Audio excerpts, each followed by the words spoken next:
ہم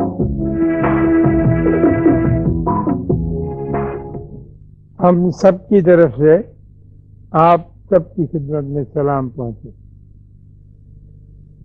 یوں تو زندگی کے ہر کام میں اسے تکمیل تک پہنچانے کے لیے کوشش کرنے کی ضرورت ہوتی ہے، اور آدمی بغیر کوشش کے اور جدوجہد کے اور ایفرٹ کے، اسٹرگل کے، اسٹرائف کے کہیں پہنچ نہیں سکتا۔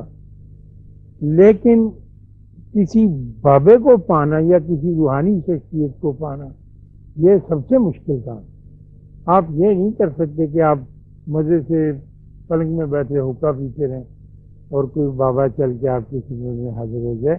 اس کے لیے آپ کو کچھ محنت، کچھ کوشش کرنی پڑے گی اور کچھ آرزو رکھنی پڑے گی، اور کچھ نہیں تو کنوکشن، ایک تمنا رکھنی پڑے گی۔ تمنا ہو تو پھر پھول کھلتا ہے، ورنہ اس کے بغیر ہوتا نہیں ہے۔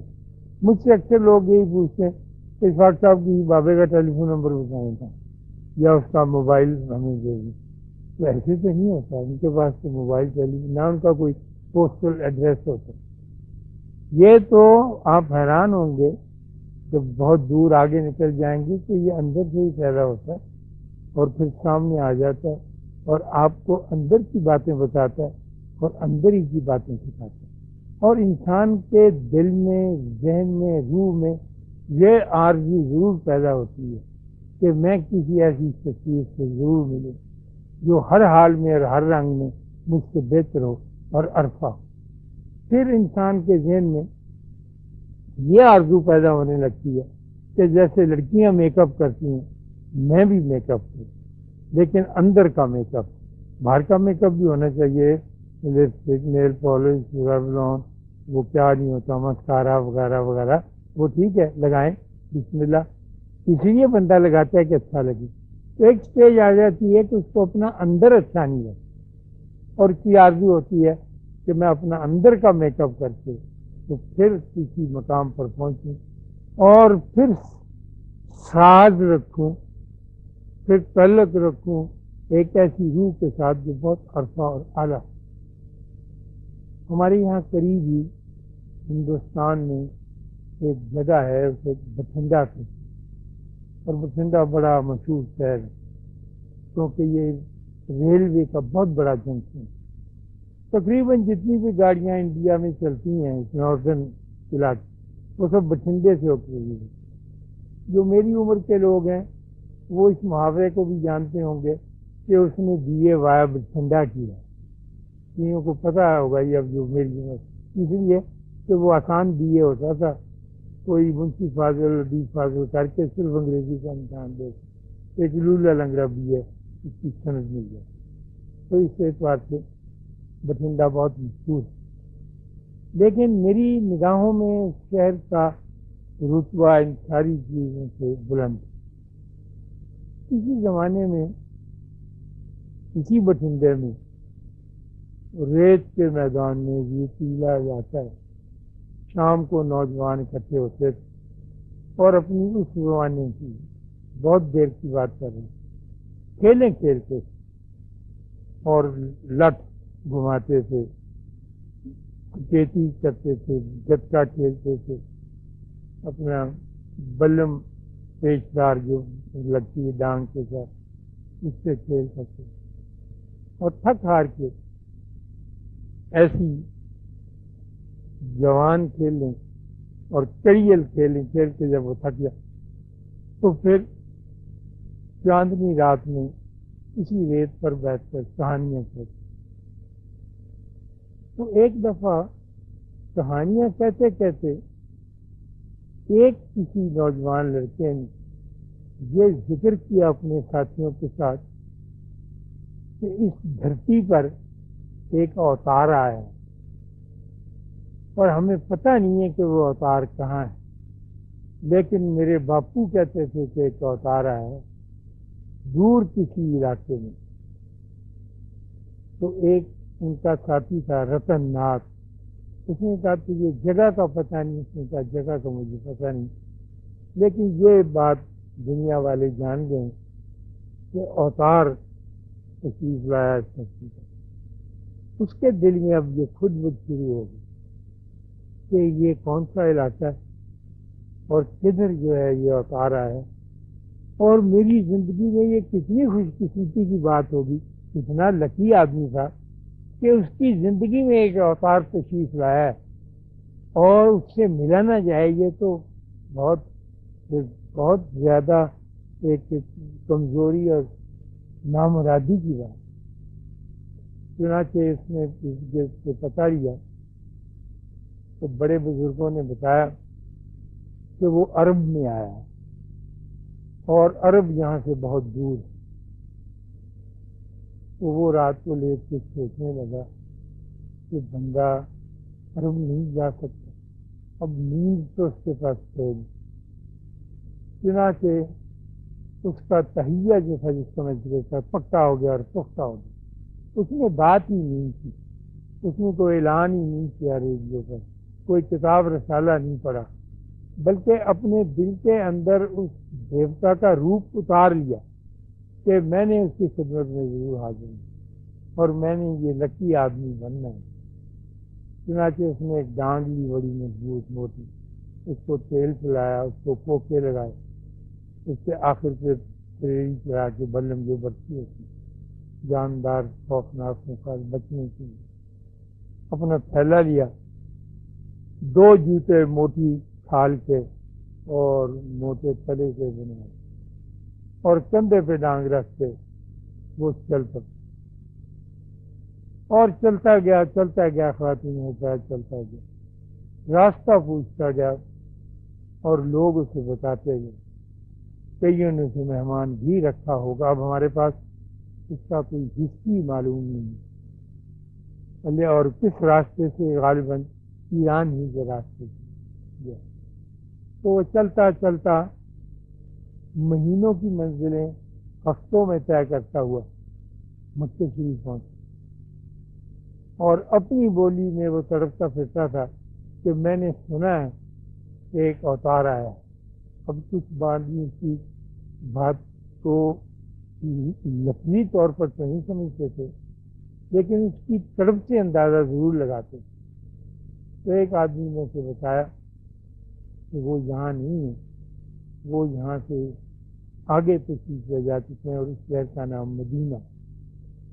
تو اس نے کہا میں نے اتنے ہزاروں میل کا سفر کیا ہے کہ مدینہ کون سا دور ہے، یہ 600 کلومیٹر میں یہ بھی کر لیا۔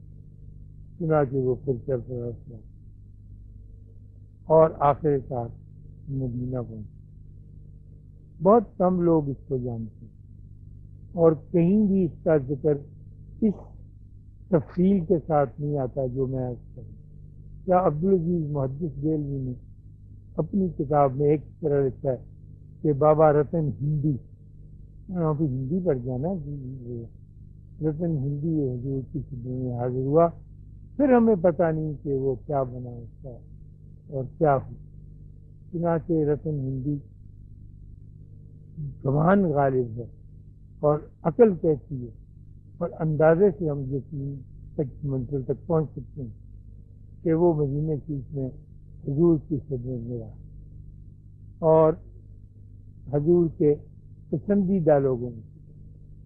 اب وہ کس زبان میں ان سے بات کرتے ہوں گے، کیسے کمیونیکیٹ، یہ راستے بھی بڑی آسانی سے کھل گئے ہیں، اور وہ کس طرح سے مدینہ شریف میں زندگی بسر کرتا ہوگا، کہاں رہتا ہوگا، اس کا کچھ ہمیں تفصیل نہیں ملتی، لیکن وہ رہتا وہیں، اور وہ کب تک وہاں رہا اس کے بارے میں بھی لوگ نہیں جانتے۔ اس کی طلب تھی اور اس کی خوش قسمتی، اور خوش قسمتی ہمیشہ طلب کے واسطے سے پیدا ہے۔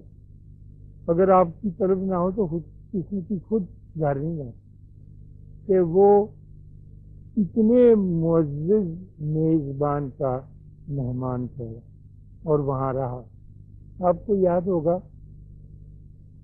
مدینہ کی جب رسول صلی اللہ علیہ وسلم تشریف لے گئے تو وہاں کی لڑکیوں نے ایک اونچے ٹیلے پر کھڑے ہو کر دف پر گانا شروع کر دیا تھا، علیہ بدر علیہ کہ چاند کدھر سے چڑھا، خوشی خوش لوگ تھے اور روشنی ہو گئی ہے میرے جسد میں۔ تو خواتین حضرات، میں سوچتا ہوں کہ یہ جو مدینہ شریف ہے، یہ واقعی ایک ایسی جگہ ہے جہاں پر انسان کو اپنے آپ ایک فکشن رائٹر کے حوالے سے کہ اس وقت کوئی ایسا محکمہ پبلک سروس مشن کا تو نہیں ہوگا نا، اس وقت کوئی فوک لور کا ادارہ بھی نہیں ہوگا، اس وقت کوئی پبلک ریلیشن کا ایسا وقت نہیں ہوگا کہ لڑکیوں کو کہا کہ اتنے بجے تم چولہے پہ چڑھ کے گانا گاؤ، کچھ نہیں ایسا نہیں ہوگا۔ وہ کون سی خوشی کی لڑکی ہوگی، میں ایک رائٹر کے طور پر سوچتا ہوں، جس نے اپنے گھر والوں سے یہ ذکر سنا ہوگا رات کو برتن مانجتے ہوئے یا لکڑیاں بجھاتے ہوئے کہ رسول اللہ تشریف لا گئے، اور اندازہ ہے کہ عنقریب پہنچ جائیں گے، اور اس نے اپنی سہیلیوں سے بات کی ہوگی، ظاہر ہے جب ملتی ہیں سہیلیوں تو یقینی بات کی ہے، اور انہوں نے فیصلہ کیا ہوگا کہ جب وہ آئیں گے تو ہم ساری کھڑی ہو کے دف بجائیں گے اور گیت گائیں گے۔ اب جب ان کے آنے کا وقت قریب آیا ہوگا تو کس نے ایک دوسری کو بتایا ہوگا کہ بھاگو بھاگو چلو چلو، محکمہ تو ہے کوئی گورنمنٹ نہیں، یہ طلب کون سی ہے؟ وہ خوشی کی لڑکیاں جہاں بھی ہوں گی کیسے کیسے درجات لے کے بیٹھی ہوئی ہیں، اور انہوں نے گایا اور خوشی منائی، اور جیسے الفاظ ہیں ہم دلوں میں اترتے چلے جاتے ہیں تو ان کو روشنی ہی روشنی نظر آ رہی اور خوشیاں ان کے اوپر چلی۔ وہ کون سا مقام تھا کہ بابا رتن ہندی نے قبول کیا اور سارے دوستوں کو چھوڑ کر اس کھیل کے ریچلے میدان میں وہ اپنی لاٹھی لے کر چل پڑا کہ میں اوتار سے ملوں گا، اور دیکھیے ہے بڑی ایک اس عہد میں پیدا ہوا بندہ تو وہ اس کی خدمت میں حاضر ہے۔ تو اور بھی ریسرچ کی ہے بہت سے لوگوں نے، ایک جرمن اسکالر ہیں، سب سے زیادہ کام رتن ہندی پر اس نے کیا، ہمارے ایک دوست ہیں اکرام چغتائی، وہ بڑے تحقیق کے آدمی ہیں، انہوں نے کہا ہے کہ میں آپ کو جرمن زبان میں ہے کہ رتن ہندی کون تھے، کب چلے، کیسے رہے، دیکھیے یہ باہر کے لوگ بھی کمال کرتے ہیں، ہمیں تو پتہ تک نہیں تو وہ کتنی دیر وہاں رہے، کیا کیا باتیں کری ہیں، کیا کیا نہیں، کیوں انہوں نے اپنی تاریخ کو آنے نہیں دیا، کیوں انہوں نے شور مچا کے کہا میرا نام بھی درج کرے، ان کا تو جو اشتراک پورا ہو گیا، یہ تو ضروری نہیں ہے نا کہ اب رسول سے محبت سے اونچی آواز میں بولنے لگے اور ایک دوسرے کو بتانے لگے، تو یہ رتن ہندی کر سکتا تھا، کمال کا آدمی۔ جب یہ سب کچھ میں دیکھ چکا اور پڑھ چکا تو پھر میرے دل میں خیال آیا کہ بعض اوقات ایسی حکایتیں بن بھی جایا کرتی ہیں لیکن دل نہیں مانتا تھا، میں بڑی پریشانی میں رہا اور بہت دبدہ میں رہا، کیونکہ مجھے اس کا کوئی سورس نہیں ملتا تھا جس کا سہارا لے کر میں ان کے روٹ کو جس راستے سے وہ گئے پہچان سکوں، اور جب وہ آئے تھے بابا رتن ہندی کے چیز آئے پہچان، یہ پتہ چلتا تھا کہ وہ واپس حضور کے ارشاد پر اور ان کی اجازت لے کے واپس ہندوستان آئے۔ تو جب وہ واپس ہندوستان آئے تو ظاہر ہے کہ وہ اپنے گاؤں ہی گئے ہوں گے اور بٹھنڈے ہی انہوں نے قیام کیا ہے۔ جب یہ اب میری ایک نہایت چھوٹی، میرا درجہ بھی چھوٹا ہے، لیول بھی چھوٹا ہے، سوچ بھی چھوٹی ہوتی ہے، میں نے کہا یا اللہ تو میری مدد کر کہ مجھے یہ پتا، اب تو پاکستان بن گیا، میں بٹھنڈے جا بھی نہیں سکتا، اب پوچھوں بھی کس سے 1400 برس پہلے کا ہے، تو میرے ڈاڑھ میں بلا کا درد ہوا اس میں بہت زیادہ جیسے ہوا کرتا، اور رات بھر میں بیٹھا رہا تکلیف کے عالم میں۔ صبح میری بیوی اس کو لے گئی، ہم کو ڈینٹسٹ کا کوئی پتہ نہیں تھا کہ یہاں کون معروف ڈینٹسٹ، وہ گلبرگ میں مجھے ڈاکٹر مسعود کے پاس لے گئی، ان سے ملے، بڑے خوش اخلاق ڈینٹسٹ تھے، بڑے اعلیٰ درجے تھے، اورل سرجن، ہماری جو کرکٹ ٹیم تھی رننگ اس کے ڈاکٹر تھے کہ منہ پہ جو چوٹ لگتی ہے۔ پھر ان کے ساتھ دوستی ہوگی، ان سے ملنا ملانا ہو گیا، وہ گھر آتے رہے، ملتے رہے، ان کے والد سے بھی ملاقات ہوئی، وہ کسی زمانے میں اسکول کے رہے، اور اب بھی 80 سال کی عمر میں سائیکل پر بیٹھ کر ٹیوشنیں پڑھا رہے ہیں، کتنے بڑے سرجن کے باپ، لیکن ٹیوشنیں پڑھائے جاتے تھے، لیکن مفت. کچھ بچے ایسے ان کو پتہ چل گیا کہ میں تمہیں حساب نہیں آتا، الجبرے کے بہت اعلیٰ درجے کے تھے. تو میں ان سے کہتا تھا کہ کوئی چھوٹی سی گاڑی چلنے نہیں، مجھ سے سائیکل چلتی ہے ساتھ دیا، میں سیکھ جاتا ہوں انشاءاللہ، سیکھ لوں گا، آپ گھبرائیں. چنانچہ چلتے ہیں. تو ان باتوں میں ایک دن انہوں نے بتایا کہ میں کافی سال بٹھنڈا کے گورنمنٹ ہائی اسکول میں ہیڈ ماسٹر رہا. میں نے کہا یا اللہ یہ کیسا بندہ آپ نے. میں نے کہا مجھے یہ فرمائیں ماسٹر صاحب کہ وہاں کوئی ایسے آثار تھے جس کا تعلق بابا رتن ہندی کے ساتھ کہنے لگے. ان کا بہت بڑا مزار ہے وہاں پر بابا رتن ہندی کا، وہ بڑے چڑھاوے جاتے ہیں، ہندو عورتیں مرد بھی آتے ہیں، مسلمان بھی آتے ہیں. اور تمہارا یہ دوست جو ہے ڈاکٹر مسعود، میرے گھر 13 برس تک اولاد نہیں، تو میں پڑھا لکھا آدمی تھا، میں ایسی باتوں پہ اعتماد نہیں کرتا جو بے پڑھے لکھے کرتے ہیں. لیکن ایک دن جا کر میں بابا رتن ہندی کے روضے پہ بڑا رویا. کچھ میں نے کہا نہیں، نہ میں کچھ بولا. اور شرک کا ڈر رہتا ہے پڑھے سیانے بندوں کو، نہ میں نے اللہ سے کچھ. مجھے ایسے ہی وہاں جا کے بڑا زبردست ہوا. کہانی مجھے پتا تھی کہ یہ وہاں تشریف لے گئے. میرا دل بڑا ٹھکتا تھا. تو پھر میں گھر آ گیا. تو رات کو مجھے خواب آیا کہ ایک بابا ہندوستانی انداز کا سفید داڑھی، تو وہ آئے اور کہنے کے لیے اپنا کاکا پھال لے سلام یعنی بھیجا تو یہ کہاں سے آ گیا. تو کہنے لگے میں نے وہ اٹھایا تو وہ بھگنی تھا، یعنی اس کا خالی تصور کیا. تو میں کہا بابا جی آپ کون ہے؟ کہنے کا میں رتن ہندی ہوں. تو وہاں جا کے ویسے بیوقوفوں کی طرح رویا کرتے ہیں، صبر سے چلتے، لمبا سفر کرتے ہیں، ہاتھ میں لاٹھی رکھتے اور ادب سے جاتے. یہ کمال کی باتیں ہیں. کہنے کا یہ مجھے نہیں پتا لاٹھی جاتے ہیں ادب کیوں کہا تھا. میں نے کہا جی اس کا مسئلہ میرے پاس ہے. تو مجھے یہ یقین ہو گیا کہ وہ لڑکیاں حضور جو وہاں تھیں موجود وہ خوش قسمت. ہم کچھ مصروف ہیں، کچھ ہمارے دل اور طرف مصروف ہیں، ہم اس سفر کو اختیار نہیں کر سکتے. لیکن اس سفر کو اختیار کرنے کی تانگ جو ہے، آرزو جو ہے، وہ ضرور دل میں رہنی چاہیے کہ یا اللہ پتہ نہیں یہ ہو سکے گا یا نہیں. لیکن میری تمنا یہ کہ میں اسی راستے پر چلوں جو آرزوؤں والوں کا راستہ ہے. اور جب یہ ہو جائے دل میں پکا ارادہ اور صحیح ہے تو پھر راستہ ضرور مل جائے. ہم زیادہ سے زیادہ یہ کر دیتے ہیں کہ یہ آپ کو کچھ ملا کسی بندے سے واپس، میرے پاس کوئی وظیفہ ہے، میرے پاس کوئی وظیفہ ہے. تو یہ ایک اچھا وظیفہ کرنا، لیکن یہ راستہ نہیں.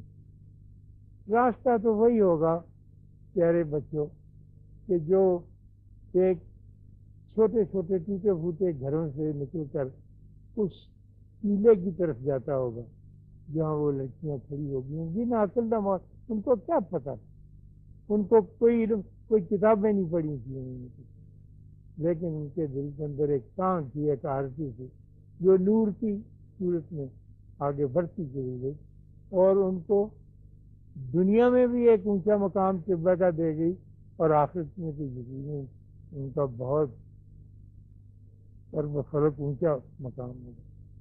تو اس کے لیے میں اپنے آپ سے فارغ اوقات میں یہ ضرور کہتا رہتا ہوں اور میں اللہ کا شکر ادا کرتا ہوں کہ میں کہتا رہتا ہوں اپنے آپ سے کہ یہ سب کچھ پڑھنے سے، علم حاصل کرنے سے تو نہیں ہوتا.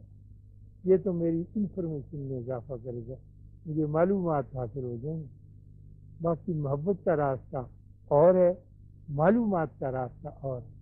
آپ ملاحظہ کرتے ہوں کہ آج کل ہم معلومات کے راستے پہ چل رہے ہیں کیونکہ انفارمیشن کی صدی ہے اور ہم اس صدی کو پاٹنا چاہتے ہیں اور ہم زیادہ سے زیادہ معلومات حاصل کرنے کے خواہش ہیں.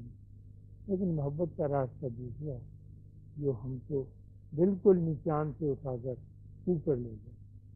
اور محبت کا راستہ حاصل کرنے کے لیے میں اس نتیجے پر پہنچا کہ اپنے ارد گرد کے لوگوں کے ساتھ سلوک کیا، محبت نہ کی جائے، ان کو کچھ دیا نہ جائے۔